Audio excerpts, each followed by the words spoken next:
क्या कहा तुमने? सुखी हूँ। अरे सुना तुमने? हमें सुखी आदमी मिल गया। क्या तुम सुखी हो? एक ही बात कितनी बार कहूँ? हाँ मैं सुखी हूँ। लेकिन तुम्हारी कमीज कहाँ है? कमीज? क्या तुमने राजा की घोषणा नहीं सुनी?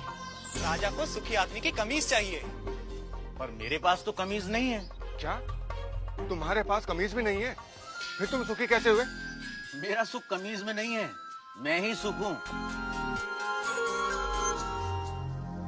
अन्नदाता, वह कह रहा था कि उसका सुख कमीज में नहीं है, वह ही सुख है। वह सुखी है, लेकिन उसके पास कमीज नहीं है। बलभद्र, उसे मेरे पास ले आओ। क्यों? क्या राजा को मेरी और मेरी बैलगाड़ी की सेवा चाहिए? पर उसके पास तो हाथी, घोड़े, रथ। भूरा, राजा को तुम्हारी बैलगाड़ी या तुम्हारी सेवा नहीं चाहिए। राजा तो तुमसे मिलना चाहते हैं। पर मैं राजा से मिलकर क्या करूंगा? शायद वे तुम्हें पुरस्कार देना चाहते हो। पर मैं राजा से पुरस्कार लेकर क्या करूंगा? शायद पुरस्कार के धन से तुम और सुख पा सको, कमीज खरीद सको। दाता, मैं कमीज के बिना भी सुखी हूँ। पर मैंने सुना है कि धन से वस्तुएं मिलती हैं। क्या धन से सुख मिलता है? और जो सुख से भरा हुआ है उसमें और सुख कहां से समाएगा? अगर राजा मुझसे मिलना चाहते हैं तो वो यहाँ आ सकते हैं, मैं उनसे मिल लूंगा। गाड़ीवान ने आने से मना कर दिया अन्नदाता। अन्नदाता को उससे मिलना हो तो हुकुम को ही जाना होगा। और गाड़ीवान से मिलने राजा अपने मंत्री हजूरियों दासों के साथ गाड़ीवान भूरा के गांव पहुंचा। भूरा, भूरा, भूरा। अभी कहीं नहीं जा पाऊंगा, मेरे बैल सुस्ता रहे हैं। भूरा, अन्नदाता तुमसे मिलने आए हैं। भूरा, कहिए। तुम जो मांगोगे मैं तुम्हें दूंगा। हाथी, घोड़े, दास, दासियां, जो चाहे मांग लो। पर मुझे सुखी होने का रहस्य बता दो। मुझे नींद आ रही है राजा, मुझे सोने दो। राजा हैरान था। दूसरी बार राजा फिर बड़े दल बल के साथ आया। भूरा, भूरा, हाथी, घोड़े, दास, दासियां जितनी चाहे मांग लो, पर मुझे सुखी होने का रहस्य तो बता दो। राजा, हाथी, घोड़े, दास, दासियों के बिना भी मैं सुखी हूँ। फिर कभी आना। तुम्हें क्या चाहिए भूरा? मांग कर तो देखो। मुझे सुखी होने का रहस्य तो बता दो।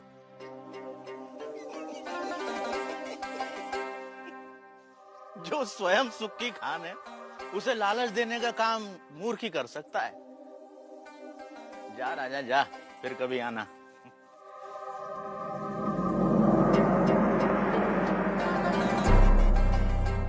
और राजा चला गया। उसे समझ नहीं आया कि गाड़ीवान भूरे को क्या चाहिए था। कि अचानक राजा एक दिन अकेले गाड़ीवान के सामने आ खड़ा हुआ।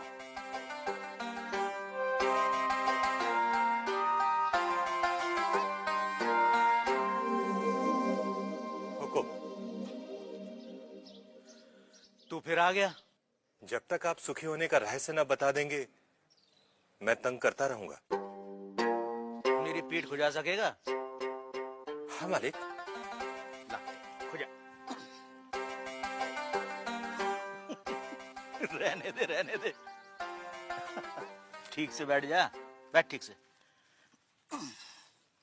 पहले ही अपने दिखावे का बोझ छोड़कर आता तो मेरी पीठ खुजलाने से बच जाता। पूछ, क्या जानना चाहता है? यह कैसा रहस्य है कि जिसके पास सैकड़ों कमीजें हैं वह सुखी नहीं है, और जिसके पास कोई कमीज नहीं वह सुखी है? राजे, सुख का कारण कमीज नहीं, आत्मा है। जो यह जान लेता है कि सुख का कारण भीतर है, उसे सुखी होने के लिए बाहरी वस्तुओं की जरूरत नहीं पड़ती। पर मन तो हमेशा सुख के लिए बाहरी वस्तुओं के पीछे भागता रहता है। इसीलिए राजे, जो अपने आनंद स्वरूप आत्मा को जान लेता है वह वस्तुओं के पीछे भागना बंद कर देता है। मैं समझा नहीं। राजे, आनंद आत्मा का स्वरूप है।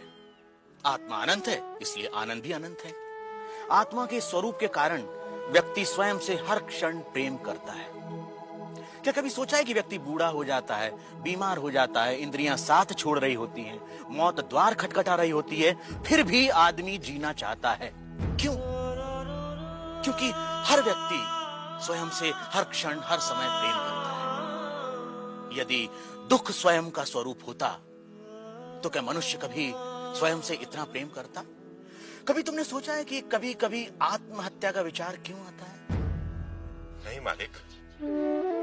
क्या है आत्महत्या का विचार? क्यों भावना के वश में आदमी मन, बुद्धि और शरीर आदि को खत्म कर देना चाहता है? क्योंकि आत्महत्या का विचार भी आत्म प्रेम को ही व्यक्त करता है। जब व्यक्ति दुख और दुख देने वाली स्थितियों से छुटकारा नहीं देखता, तब वह अज्ञानता में आत्महत्या को ही दुखों से छुटकारा पाने का रास्ता समझता है। इतना है मनुष्य का स्वयं के प्रति प्रेम कि वह अपने अस्तित्व को भी समाप्त कर देना चाहता है। सुख भीतर है तो मनुष्य बाहर संसार के पीछे भागता क्यों है? क्योंकि वह स्वयं से प्रेम करता है। मनुष्य जिसकी भी अभिलाषा करता है, चाहे वह धन हो या वैभव, पत्नी, पति या पुत्र हो, वे सिर्फ उपकरण हैं जिनकी अभिलाषा मनुष्य स्वयं के सुख के लिए करता है। मनुष्य अपनी प्रियतम वस्तु या संबंधी को भी छोड़ देता है यदि वह वस्तु या वे संबंध दुख का कारण हो जाए। इसलिए मनुष्य सबसे अधिक स्वयं से प्रेम करता है। कोई भी व्यक्ति, चाहे वह संसार को पाने या संसार को छोड़ने की राह पर ही क्यों न चल रहा हो, वह स्वयं के लिए ही है।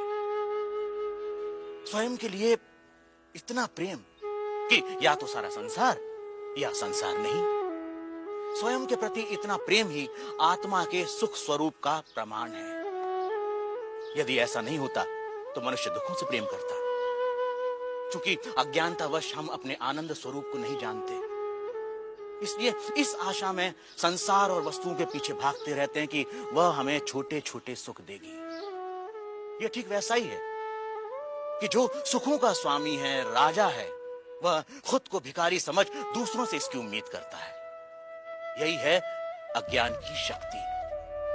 इसलिए राजे, संबंधों का और वस्तुओं का सुख स्थायी नहीं होता, परंतु आत्मा का आनंद असीम होता है। वो कैसे स्थायी है? राजे, जब भी हम किसी प्रिय व्यक्ति या प्रिय वस्तु को देखते हैं तो उससे आनंद होता है। इस आनंद को शास्त्र प्रिय कहते हैं। और जब हम उस वस्तु को पा लेते हैं या उस व्यक्ति से मिल लेते हैं, तब वह आनंद कई गुना बढ़ जाता है। उसे मोद कहते हैं। और जब हम उस वस्तु का उपभोग करते हैं, तब उससे प्राप्त होने वाले आनंद को प्रमोद कहते हैं। परंतु जैसे ही हम उस व्यक्ति या उस वस्तु से अलग हो जाते हैं, वह आनंद भी समाप्त हो जाता है। इसलिए राजे, वस्तुओं का आनंद, व्यक्तियों का आनंद स्थायी नहीं होता, परंतु आत्मा का आनंद स्थायी और अनंत होता है। भूरा व राजा में आनंद पर लंबी चर्चा हुई।